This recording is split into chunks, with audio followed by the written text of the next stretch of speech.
I will never forget the way his words cut through me, like a blade through silk, sharp, clean, final dot. My name is Amin, and I am 62 years old. For 37 years, I lived for one purpose: to give my son wings, so he could soar higher than I ever dreamed possible. I thought my sacrifices were love letters, written in sweat and tears, my gift to his future.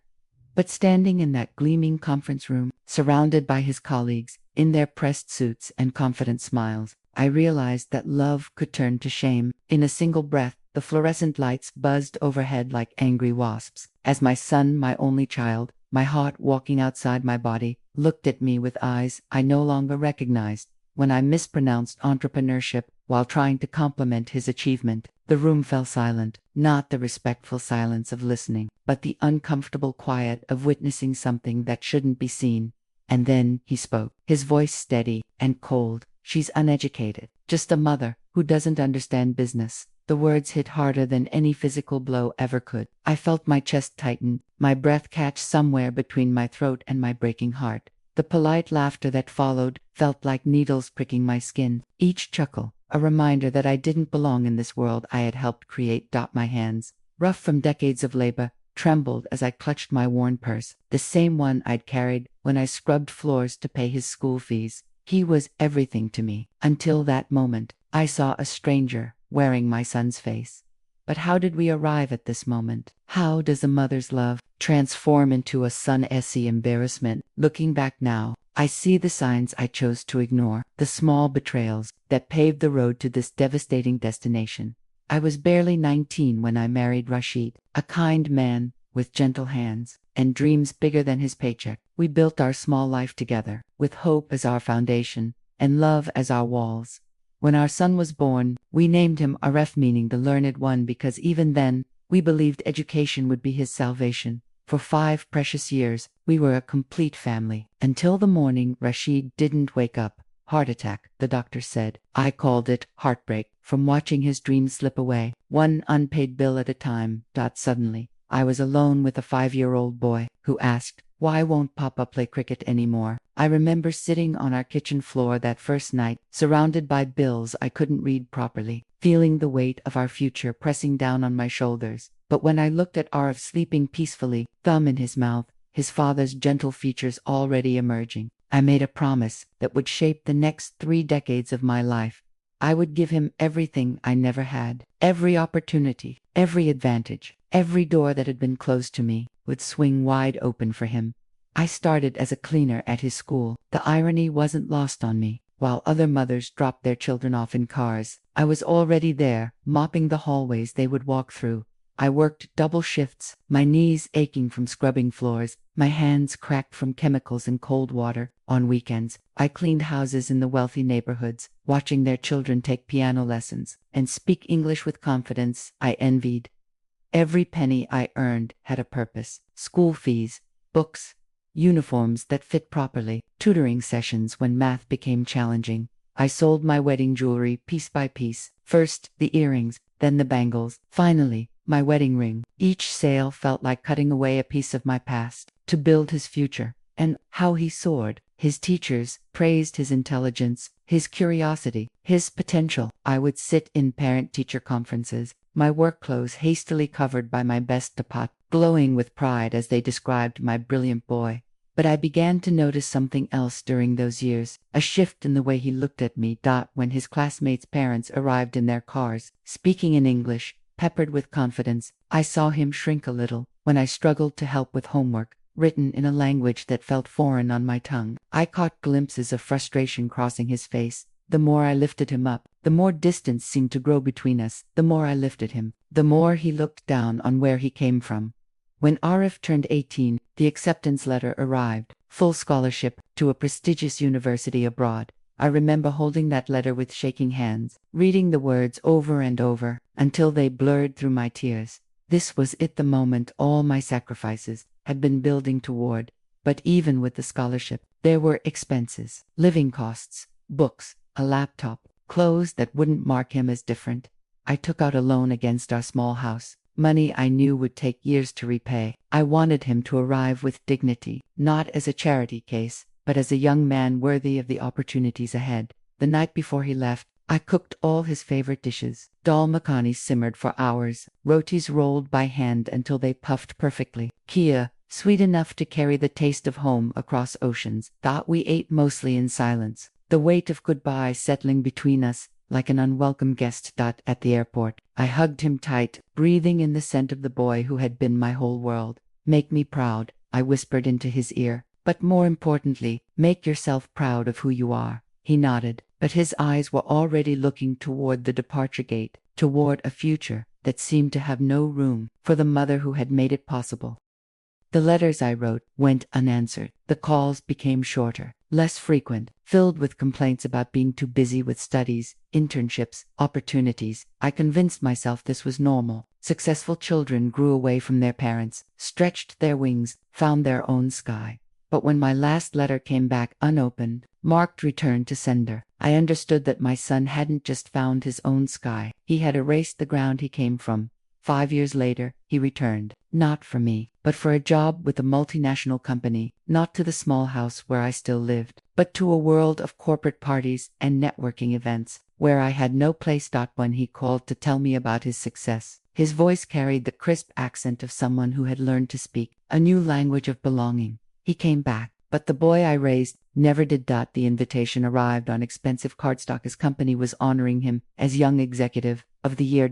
My heart swelled with pride, mixed with longing. Here was my chance to see my son shine, to witness the culmination of all those years of sacrifice. I spent weeks preparing. I bought a new sari, nothing expensive, but clean, pressed, and appropriate for such an occasion. I practiced pronouncing the English words I might need, rehearsing conversations in front of my small bedroom mirror. I imagined introducing myself to his colleagues, telling them about the brilliant boy I had raised, sharing in the glory of his achievements. The event was held in a 5-star hotel, all crystal chandeliers and marble floors that reflected my nervous face back at me. I felt small in that grand space, but proud to. My son looked handsome in his tailored suit, confident as he mingled with people who spoke his new language fluently. When they called his name for the award, I applauded until my palms stung. This was my moment, to the mother who had made it all possible. As the ceremony ended, and people gathered for cocktails, I approached a group of his colleagues, my heart full of maternal pride. I'm Arif's mother, I said, my English careful but warm. I'm so proud of his entree. I stumbled over the word, my tongue tripping over syllables that felt foreign. His business success.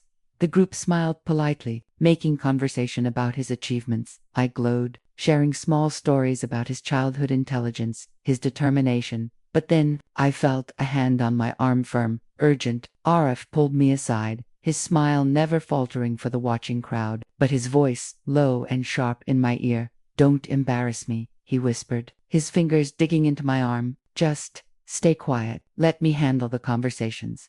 The words hit me like a physical blow, but worse was yet to come. When his manager approached, asking about his background, Arif smiled, that charming smile I had once found so beautiful. This is just my mom, he said, his voice casual, dismissive. She's not educated, so she doesn't really understand the business world. The polite laughter that followed felt like acid on my skin. I smiled. What else could I do? But inside, something fundamental shattered, not just my heart, but my understanding of who we were to each other. The woman who had scrubbed floors to pay for his books was dismissed as just a mom. The mother who had sold her wedding ring for his future was introduced as someone who doesn't understand. I excused myself to the bathroom, where I stared at my reflection in the gilt-framed mirror. The woman looking back at me seemed smaller somehow, diminished. But as I dried my hands on the expensive towels, I felt something unexpected rising in my chest. Not tears, not sorrow, something harder, more determined. That night, I didn't cry. Instead, I packed a bag. I left the city before dawn, the streets still empty, the air heavy with silence. I took a bus that rattled through villages I hadn't seen in decades, places where life moved slower, but hearts still beat with warmth. I didn't know exactly where I was going, only that I needed to find a place where my existence wasn't reduced to just a mom. The bus stopped near a small village school, its walls faded, its roof leaking, its classrooms filled with children whose eyes still sparkled with unshaped dreams. The headmaster, an old man with kind eyes, welcomed me when I asked if I could help. I told him I had no degree, no certificate, no formal training, but I had decades of experience in sacrifice, patience, and love. He smiled and placed a stack of books in my hands. Then you have everything you need, he said. For the first time in years, I felt needed. I taught those children not just letters and numbers, but the lessons of resilience, of holding on when life tries to push you down. Their laughter filled the cracked walls with music. Their questions lit fires in corners of my heart that had long grown cold. One evening, as the sun dipped below the fields, painting the sky with gold, I sat surrounded by children who begged me for one more story. In their eager faces, I saw the reflection of the boy I once raised, the boy who had loved me before shame replaced gratitude. And I realized something. I had spent my life trying to build one man's future, forgetting that my love could shape many. Months passed. Peace found me in the rhythm of chalk against a blackboard, in the chorus of children's voices reciting lessons in unison. And then, one day, he came, Arif, my son, no longer the confident executive in his tailored suit, but a man with weary eyes, standing awkwardly at the doorway of the classroom. The children swarmed around him, curious about the stranger who carried the same eyes as their teacher. He waited until the room emptied, and then he spoke. Ami. His voice cracked on the word he hadn't used in years. I'm sorry. He told me about the emptiness of success, the coldness of boardrooms, the loneliness of being surrounded by people who admired his title, but not his soul. He said he remembered the smell of my cooking, the sound of my voice singing him to sleep, the sacrifices he had pretended to forget, and he wept. Not the polished tears of a man protecting his image, but the raw sobs of a child who had finally recognized his mother. I listened, and for the first time, I allowed myself to release the weight of all the years of pain. I forgave you long before you asked, I whispered, because a mother's heart does not know how to do anything else. We stood there, in the fading light, mother and son, not perfect, not healed completely, but finally, seeing each other clearly. And as the evening breeze carried the sound of children laughing outside, I knew that my story was not one of loss. It was a story of rediscovery, of love, bruised but unbroken, of sacrifice, misunderstood, but never wasted. Because in the end, I was never just a mom. I was the foundation, the beginning, the reason he could stand at all. And even if the world never knew my name, my legacy would live on, in every child I taught, in every heart I touched, and in the son who finally learned that education is not just about degrees. It is about gratitude. It is about love. It is about never forgetting the hands that lifted you up,